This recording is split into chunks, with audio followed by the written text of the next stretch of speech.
नमस्कार दोस्तों, जीके पाठशाला यूट्यूब चैनल पर आप सभी का स्वागत है। मैं हूं राहुल और यह हमारी कंप्लीट साइकोलॉजी वीडियो सीरीज़ का पार्ट 17 है। इस पर्टिकुलर वीडियो में हम शारीरिक विकास को समझेंगे। तो चलिए बढ़ते हैं वीडियो की तरफ। सबसे पहले देखिए, हर हर वीडियो की तरह हमने जो है वृद्धि एवं विकास को 5 सब टॉपिक्स में डिवाइड किया था, जिनमें से हमने वृद्धि एवं विकास की संकल्पना देखी, विकास की अवस्थाएं पढ़ ली, विकास के सिद्धांत पढ़ लिए कंप्लीट। अब हम नेक्स्ट सब टॉपिक को ले रहे हैं विकास के आयाम, अर्थात विकास के प्रकार। विकास कौन कौन से प्रकार का होता है? तो सबसे पहला प्रकार है शारीरिक विकास, फिजिकल डेवलपमेंट। तो शारीरिक विकास को अब हम जो है इस पर्टिकुलर वीडियो में समझेंगे। तो चलिए बढ़ते हैं। सबसे पहले देखिए, हमने शारीरिक विकास जो है फिजिकल डेवलपमेंट, इसको 2 पार्ट्स में डिवाइड किया है। सबसे पहला पार्ट है अंगीय विकास और दूसरा है गामक विकास। तो नाम से ही स्पष्ट हो रहा है कि अंगीय विकास यानी कि शरीर के अंगों का विकास, ठीक। और दूसरा जो प्रकार है वह है गामक विकास। इसी का दूसरा नाम हम कह सकते हैं क्रियात्मक विकास, ठीक है, या गत्यात्मक विकास। तो गामक विकास का अर्थ हुआ मांसपेशियों का परिपक्व होना, अर्थात शरीर में मांसपेशियों का मैच्योर होना, परिपक्व होना ही क्या है? गामक विकास है। तो गामक विकास को हम नेक्स्ट वीडियो में समझेंगे। इस वीडियो में हम समझ रहे हैं अंगीय विकास। तो आपको ये एक माइंड में बन गया होगा कि शारीरिक विकास को हमने 2 पार्ट्स में डिवाइड किया, जिनमें से इस वीडियो में हम समझेंगे अंगीय विकास और इसके नेक्स्ट वीडियो सीरीज में हम समझेंगे गामक विकास। तो सबसे पहले देखिए कि अंगीय विकास में हम क्या क्या पढ़ते हैं और गामक विकास में हम क्या क्या पढ़ते हैं। अंगीय विकास में हम जो है शरीर के अंगों के बारे में पढ़ेंगे, यानी कि शरीर के अंगों का विकास किस प्रकार से हो रहा है, किस भांति हो रहा है। इनमें हम सबसे पहले पढ़ेंगे भार के बारे में, लंबाई के बारे में, हड्डियों के बारे में, दांतों के बारे में, यानी कि जैसे दांतों का विकास किस प्रकार हुआ, कौन सी अवस्था में कितने दांत आएंगे, तो ये सब पढ़ेंगे। फिर मस्तिष्क के बारे में पढ़ेंगे कि मस्तिष्क का भार कितना होता है, ठीक है, वजन कितना होता है, कि शेषावस्था में कितना होगा, और जो है बाल्यावस्था में कितना होगा, किशोरावस्था में कितना होगा। फिर हम पढ़ेंगे धड़कन और श्वसन के बारे में। फिर हम अंत में पढ़ेंगे शारीरिक अनुपात, यानी कि सिर का और शरीर का अनुपात कितना होगा। और अंत में पढ़ेंगे सबसे लास्ट में प्रतिवर्ती क्रियाएं। तो ये सारे पॉइंट्स जो है हमें पढ़ने हैं किसके अंतर्गत? अंगीय विकास के अंतर्गत, जो इस वीडियो में हम डिस्कस करने जा रहे हैं। और फिर हम अगले वीडियो में पढ़ेंगे गामक विकास के बारे में। गामक विकास में हमें 2 प्रकार पढ़ने होते हैं। पहला है स्थूल गामक विकास या स्थूल गत्यात्मक विकास, और दूसरा है सूक्ष्म गत्यात्मक विकास या सूक्ष्म गामक विकास। तो गामक विकास की चर्चा इस वीडियो में मैं नहीं कर रहा हूँ, इस गामक विकास को जो है नेक्स्ट वीडियो में समझ लेंगे। तो चलिए बढ़ते हैं इस वीडियो में अंगीय विकास को समझते हैं।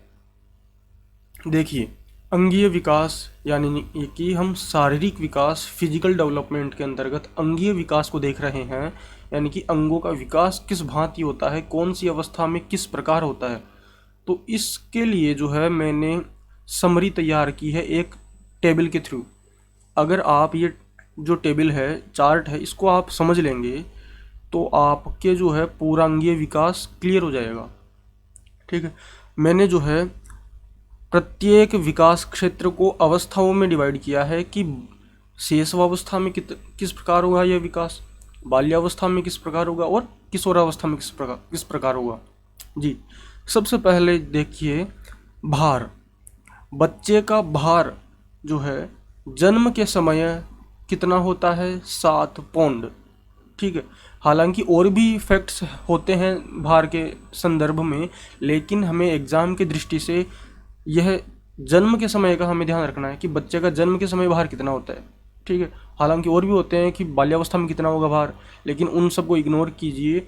आप जो है केवल ये ध्यान रखिए कि जन्म के समय बच्चे का भार कितना होता है भाई? 7 पौंड, ठीक है। फिर बढ़ते हैं लंबाई। लंबाई जो है इसके अंतर्गत हम पढ़ेंगे कि जन्म के समय लंबाई होती है बालक की, बच्चे की 20 इंच। जब जन्म लेता है बच्चा तो उसकी लंबाई कितनी होती है? लगभग 20 इंच। यह एस्टिमेटेड होती है, एक्यूरेट नहीं होती, क्योंकि कई बच्चे जो है जन्म के समय लंबे होते हैं, कई छोटे होते हैं, ठीक है। तो यह औसतन लंबाई है। तो ऐसा न समझा जाए कि हर बच्चा जो है 20 इंच का ही होगा, ठीक है। यह औसतन डेटा है। तो जन्म के समय बच्चे की लंबाई कितनी होगी? 20 इंच। और 1 वर्ष में जो है वो 8 इंच इंक्रीज हो जाएगा, तो 28 इंच, ठीक है। इतना क्लियर है। बढ़ते हैं आगे।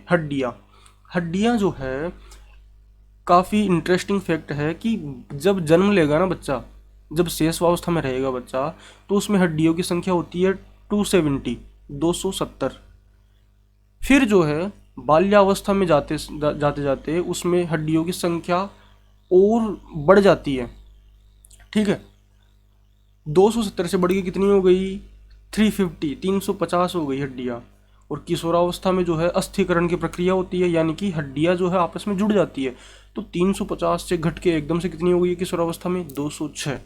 तो कन्फ्यूज़ बिल्कुल नहीं होना है। हड्डियाँ जो है शेषवावस्था में 270, बाल्यावस्था में 350, फिर किशोरावस्था में 206। अस्थिकरण की प्रक्रिया हो जाएगी किशोरावस्था में। इसीलिए अस्थिकरण की प्रक्रिया अर्थात हड्डियों का आपस में जुड़ना। तो हड्डियाँ जो है सबसे पहले बढ़ेगी बाल्यावस्था में और किशोरावस्था में वापस कम होंगी। तो 270, 350 और 206। ठीक, आगे बढ़ते हैं। दांतों के विषय में सबसे पहले देखिए कि दांतों के विकास की प्रक्रिया, दांत जो है उनका विकास कब से प्रारंभ होता है? गर्भावस्था के तीसरे माह से जो है दांतों का विकास प्रारंभ होता है। अब चलते हैं हम कि दूध के दांत, हम जानते हैं कि दांत कितने होते हैं? 32 होते हैं, ठीक है। अब 32 दांत होते हैं तो उनको भी जो है हमने 2 पार्ट्स में बांट रखा है कि दूध के दांत और स्थायी दांत, दूध के दांत और स्थायी दांत। तो दूध के दांतों को जो है अस्थायी दांत भी बोलते हैं। तो दूध के दांत होते हैं 20, दूध के दांत होते हैं 20 और जो स्थायी दांत होते हैं वो होंगे 12। तो 20 + 12 32। तो हम देख रहे हैं दांतों के बारे में। तो दांतों में हमने देखा कि दांत जो है 2 प्रकार के हो गए, दूध के दांत यानी कि अस्थायी दांत और स्थायी दांत। अस्थायी यानी कि दूध के दांत 20 होते हैं और स्थायी दांत होते हैं 12। तो दूध के दांत, तो जब बच्चा होता है ना, दूध के दांतों को अस्थायी दांत क्यों बोलते हैं? क्योंकि दूध के दांत एक बार आते हैं, फिर वो टूट जाते हैं, फिर दोबारा आते हैं, इसलिए इनको अस्थायी बोला जाता है, ठीक है। तो अस्थायी दांतों की संख्या 20 और स्थायी दांतों की संख्या 12 है।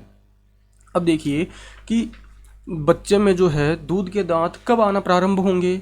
वो होंगे 6 माह में, यानी कि जब बच्चा 6 माह का हो जाएगा तो उसमें जो है दूध के दांतों का विकास होना प्रारंभ हो जाएगा, ठीक है।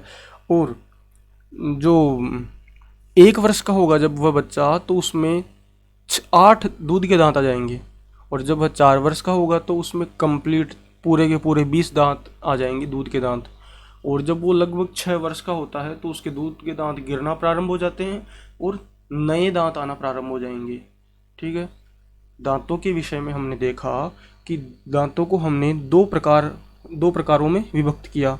सबसे पहला अस्थायी दांत यानी कि दूध के दांत, और दूसरा स्थायी दांत। अस्थायी दांत किनको कहा हमने? दूध के दांतों को, क्योंकि वो स्थायी नहीं होते, एक बार आते हैं फिर गिरते हैं फिर दोबारा आते हैं। तो अस्थायी दांत कितने हुए? 20। और स्थायी दांत कितने हुए? 32 - 20 मतलब 12। तो 12 जो है स्थायी दांत हो गए। और एक चीज़ और, ये जो स्थायी दांत होते हैं इनमें भी जो है 4 क्या होते हैं? विजडम टीथ, प्रज्ञा दंत, यानी कि अक्ल दाढ़, ठीक है। हिंदी में अक्ल दाढ़ बोलते हैं उनको, प्रज्ञा दंत। ये कब आते हैं? किशोरावस्था में आते हैं, ठीक है। खिचड़ी बन गई होगी, एक बार दोबारा क्लियर कर रहा हूँ। दांत जो है, दांतों का विकास पढ़ रहे हैं हम। इनमें हमने सबसे पहले पढ़ा कि दांतों को हमने 2 पार्ट्स में डिवाइड किया, अस्थायी दांत और स्थायी दांत। अस्थायी दांतों को दूसरा नाम हमने क्या दिया? दूध के दांत, ठीक है। अस्थायी दांत यानी दूध के दांत कितने होते हैं? टोटल 20। और स्थायी दांत कितने होते हैं? 12। उन 12 में से भी 4 क्या होते हैं? प्रज्ञादंत, जो किशोरावस्था में आते हैं, ठीक है। अब जो है हमने देखा कि बच्चे में दूध के दांत दांत उगना प्रारंभ कब होंगे? 6 माह में। 1 वर्ष में कितने दूध के दांत आ जाएंगे? 8। 4 वर्ष में कितने दूध के दांत आ जाएंगे? पूरे के पूरे 20। और 6 वर्ष में जो है ये दूध के दांत गिरना प्रारंभ हो जाते हैं, 5-6 वर्ष में, और नए दांत आना प्रारंभ हो जाते हैं। ठीक है, अब हम आगे बढ़ते हैं। मस्तिष्क। मस्तिष्क जो है इसके विषय में हम देखें तो शेषवावस्था में जो मस्तिष्क होता है उसका भार कितना होता है? 350 ग्राम। मस्तिष्क का भार शेषवावस्था में कितना होता है? 350 ग्राम। बाल्यावस्था में कितना होगा? बढ़ेगा। कितना हो गया? 1260 ग्राम। और किशोरावस्था में कितना हो गया? 1260 से 1400 ग्राम के बीच में रहेगा। ठीक है, मैक्सिमम 1400 ग्राम हो सकता है। तो यह मस्तिष्क के बारे में देखा हमने। फिर धड़कन, हार्ट बीट। धड़कन के बारे में कि बच्चा जब जन्म लेता है तो उसकी धड़कन कितनी होती है? 140, मतलब 1 मिनट में 140 बार उसका हृदय धड़कता है। ठीक है, उसका दिल धड़केगा कितनी बार? 140 बार जन्म के समय। फिर जो है आप खुद ही सोचिए कि 140 बार क्यों धड़क रहा है?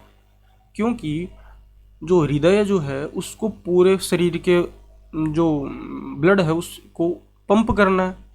क्योंकि जो छोटा बच्चा है उसका दिल का साइज भी छोटा होगा, हार्ट का साइज छोटा होगा, तो छोटी वस्तु को, पूरे रक्त को जो है पंप करना है तो बार बार जल्दी जल्दी धड़केगा। ठीक है, बार बार रिपीट होगा। तो इसीलिए जन्म के समय बच्चे की धड़कन कितनी होती है? 170।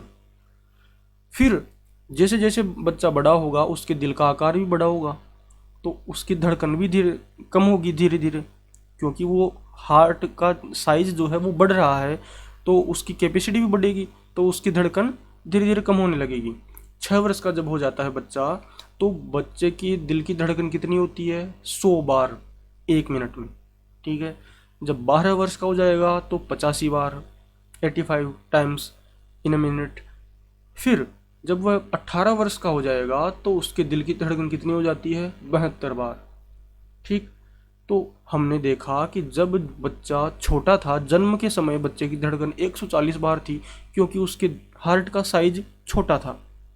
ठीक, और किशोरावस्था में जो है उसका हार्ट साइज जो है बिल्कुल मैच्योर हो चुका है, बिल्कुल बड़ा है, तो वो 72 टाइम्स जो है धड़कता है।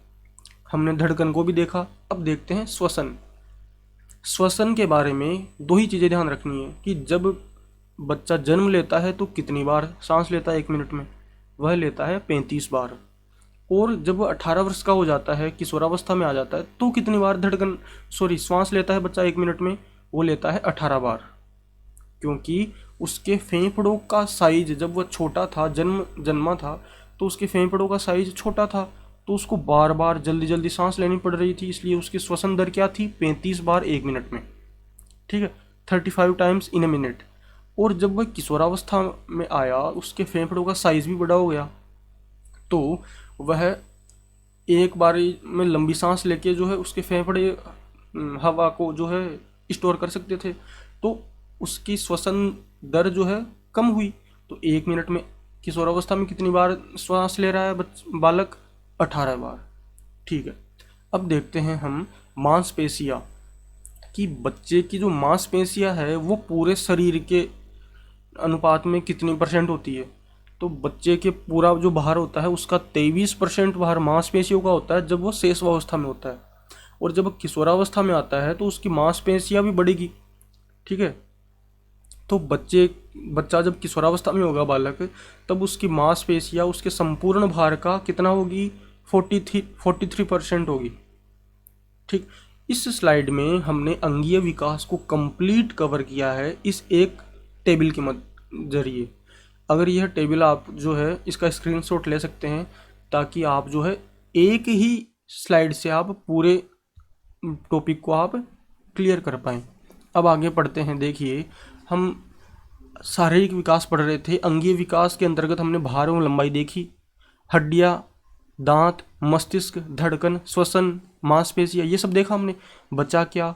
शारीरिक अनुपात और प्रतिवर्ती क्रिया। ये तो ये जो 2 टॉपिक्स बचे हैं ना, 2 पॉइंट्स, इनको हम नेक्स्ट स्लाइड में देख रहे हैं अभी।